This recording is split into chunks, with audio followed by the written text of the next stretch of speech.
practicing mindfulness meditation an issue of Avodah Zarah? Now this is a very good question because mindfulness is really based on Eastern meditational practice, specifically Buddhism.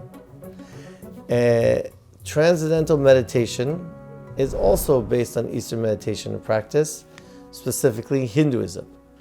Hinduism, as is practiced in the American form of Transcendental meditation, still retains aspects of Avodah Zarah idolatry, and therefore it's prohibited to be done.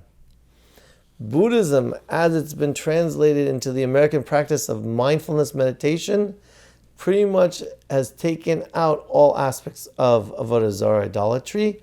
So therefore, technically, of course, you'd have to ask your local Orthodox rabbi for specifics on the specific way that mindfulness meditation is being taught.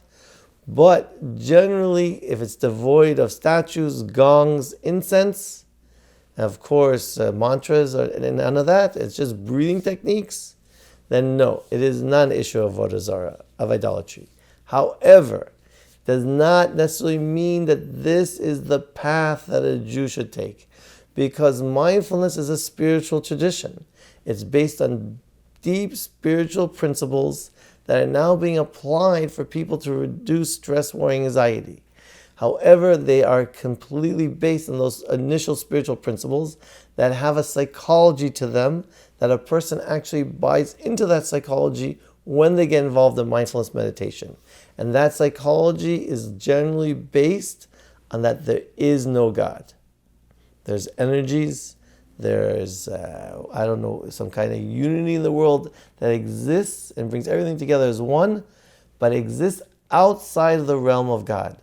The analogy would be, if you're familiar with Hasidus, kind of you'd imagine an Or Ein Sof, an infinite light, right? Or Ein Sof, an infinite light, but it's not a light of God. It's just an infinite light. It has nothing to do with God.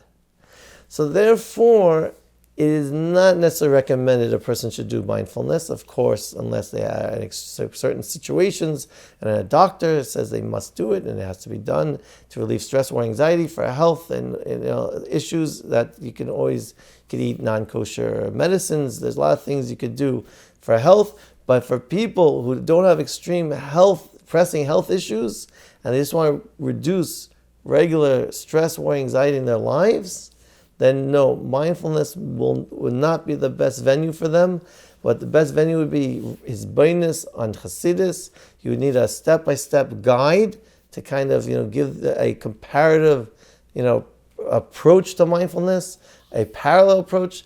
And that is something actually I teach at the Chabad at Stony Brook University, 6 Steps to Living in the Moment. It's a parallel approach to mindfulness based on Hasidus, based on all Rebbe's discourses, a 6-step program on how to live in the moment without stress or anxiety, all based on how there is a God that's propelling the world to be each and every second. And that would get a person to have a present sense of being as they're in the moment with Hashem's creation and everything they do, creating themselves into an oasis in time such that they can think clearly and trust that just like now's a moment of good, so too God will create the next moment to also be a moment of good.